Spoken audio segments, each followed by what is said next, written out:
तम च क्रोधासूया मदपिशुनता दम्भलोभानृताद्यैः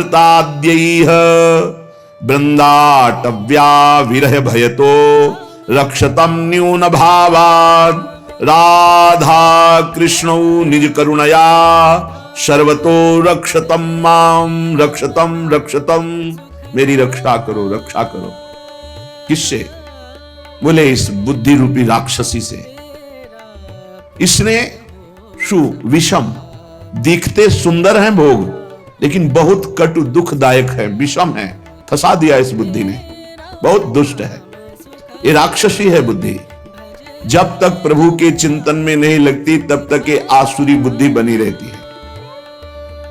हमारी बुद्धि किसी भी माता बहन पर जब दृष्टि जाती है तो भोग बुद्धि हो जाना, यह राक्षसी बुद्धि है। श्रीपाद कह रहे हैं स्त्री राक्षस्याः सुविषम कृते रक्षतम रक्षतम च।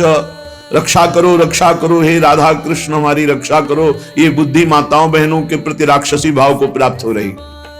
अब इसी का गलत अर्थ कर दिया जाए तो निंदनीय हो जाएगा। भाव से देखा जाए तो इसका अर्थ होता है कि मेरी बुद्धि राक्षसी स्वभाव की हो गई, जो माता बहनों पर ये भोग दृष्टि रखती है। और यही सत्य है, हमारी जो बुद्धि जैसी होती है हमको सामने वैसा ही दृश्य दिखाई देता है। ये राक्षसी भाव है, असुर भाव है। आसु कहते हैं प्राणों को, जो केवल प्राणों के ही पोषण में लगा हुआ है, केवल इंद्रिय। फिर जब काम अपना अधिकार जमा लेता है हृदय में, तो क्रोध का तांडव शुरू हो जाता है। नाक में गुस्सा रहता है, छोटी छोटी बातों में वो अपने पूज्य जनों को भी कटु वचन, कठोर व्यवहार, हिंसा भी कर सकता है। जैसे बड़ा भ्राता पिता के तुल्य होता है, पिता माता ये भगवान के तुल्य होते हैं, पर क्रोधी पुरुष इन पर भी हाथ उठा देगा, इनको भी अपमानित कर देगा। हो सकता है क्रोध ज्यादा बढ़ जाए तो हिंसा भी कर सकता है। ये राक्षसी बुद्धि के लक्षण हैं, जो माताओं बहनों में काम भाव देखना और क्रोध करना। ये क्रोध बहुत बड़ा अनिष्टकारी। कभी किसी का क्रोध से मंगल नहीं हुआ, कभी किसी का मंगल नहीं हुआ। क्रोध को क्षमा के द्वारा नष्ट करना चाहिए। नाम जप से ऐसा धैर्य धारण करना चाहिए, जो आपके प्रति अपमान की क्रिया, प्रतिकूल क्रिया, तिरस्कार क्रिया, अहित क्रिया करे, उसको भी क्षमा कर दो। क्षमी अद्वेष्टा सर्वभूतानां मैत्रा करुण एवच निर्ममो निरहंकारां सम दुःखा सुखः क्षमी। क्षमी क्षमावान। क्षमावान बलवान होता है, क्रोधी बलवान नहीं होता, वो कमजोर होता है। क्षमावान बलवान होता है। क्षमा के द्वारा क्रोध का नाश करो। प्रिया प्रीतम के स्मरण से, उनके चरणारविंद के चिंतन से, उनकी लीला गायन से अपने बुद्धि को इतना परिपक्व करो कि अगर गृहस्थ हो तो अपनी पत्नी के सिवा सर्वत्र जननी भाव हो, पूज्य भाव हो। प्रिया जो की सब सखियां हैं या स्वयं जगत अम्बा इन रूपों में विराजमान हैं, ऐसा पवित्र भाव करो। जैसे हम अपने घर में जवान बहन, जवान बेटी, जवान परिकर के साथ रहते हुए कभी दोष बुद्धि नहीं होती, कभी ये भाव ही नहीं आता ये स्त्री है, मेरी बहन, मेरी बेटी। ऐसे ही चराचर जगत का भाव बन जाए तो हमारी बुद्धि शुद्ध हो जाए। असूया, क्रोधासूया। असूया दूसरों के गुणों में दोष देखना, किसी भी व्यक्ति का छिद्रावेषण करना। इसमें क्या दोष है, ये देखने का अधिकार केवल गुरु को है या पूज्य जनों को है, वो भी अपने निज शरणागतों के, अन्य के नहीं। और वो भी उसे निर्दोष करने के लिए, निंदा या अपमानित अवहेलना करने के लिए नहीं। दूसरों के गुणों में दोष देखना ये सबसे बड़ी हानिकारक वृत्तियां हैं।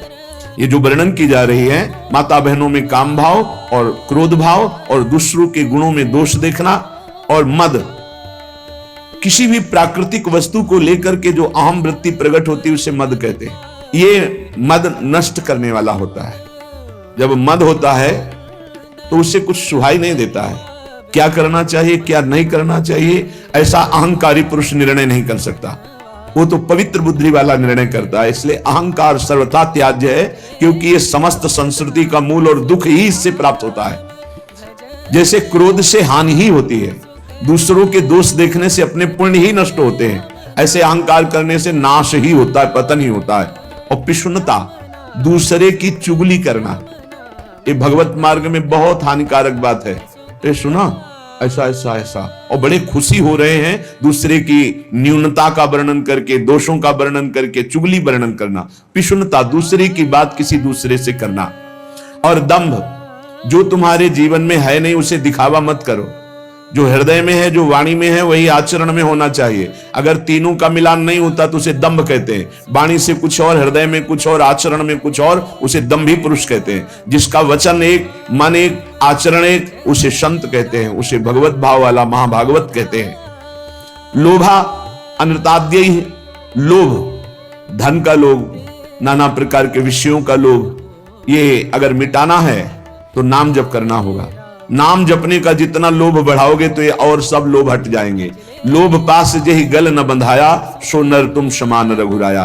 और अनृत ही, झूठ बोलना, झूठ बोलना बहुत सहज होता जा रहा है, इसीलिए भजन में बड़ी हानि, बड़ा निषिद्ध है झूठ बोलना। शास्त्र में बहुत इसे रोका गया है। आज तो झूठा ही लेना, झूठा ही देना, झूठा ही भोजन, झूठ चवेना, हर बात में झूठ बोल रहे लोग। झूठ को पाप ही नहीं समझ रहे, वाणी को शासन में नहीं ले रहे कि मुझे सत्य बोलना है। बस झूठ पे झूठ, जितना नाटक बोला जा सके, यहां तक कि अपने गुरुजनों से भी झूठ।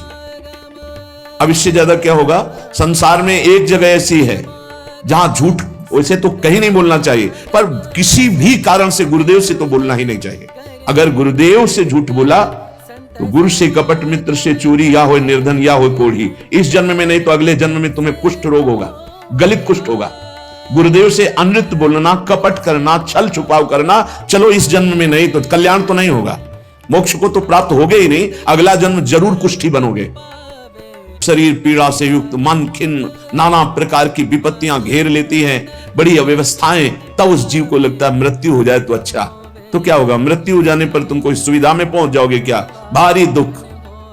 मृत्यु के बाद कोई सुख? अरे सुख तो इस मनुष्य शरीर में है। इस मनुष्य शरीर से परमात्मानंद प्राप्त कर सकते हो, अखंडानंद प्राप्त कर सकते हो, भगवत प्रेमानंद प्राप्त कर सकते हो। भूल गए विषयानंद में, और जब विपत्ति आई तब मृत्यु को मनाने लगे। एक एक चेष्टा का बड़ा बड़ा कष्ट है। श्री जैमिनी जी ने एक दिव्य पक्षी उनके सामने प्रकट हुआ। ब्रह्म ऋषि किसी भी रूप में अपने जनों को उपदेश देने के लिए प्रकट हो सकते हैं। चैतन्य तेजोमय पक्षी। तो जैमिनी जी ने पूछा कि आपके दर्शन से ही लगता है कि आप त्रिकालज्ञ हैं। जैसे पक्षियों में काकभुसुंड जी, गरुड़ जी, ये सब त्रिकालज्ञ सर्वज्ञ महापुरुष हैं। तो आप हमें ये बता सकते हैं कि जीव ये दुर्गति को प्राप्त क्यों होता है? चैतन्य घन परमात्मा का अंश अपने को आनंद की खोज के लिए भोगों में फंसा रहा है, ऐसा क्यों होता है? उस दिव्य पक्षी ने कहा, महर्षि, मैं आपके मन के संशय को देखकर ही पक्षी रूप धारण करके आया हूं। पूर्व काल में एक परम बुद्धिमान भृगुवंशी ब्रह्म ऋषि थे। उनके सुमति नाम का एक बहुत ही तेजस्वी पुत्र हुआ।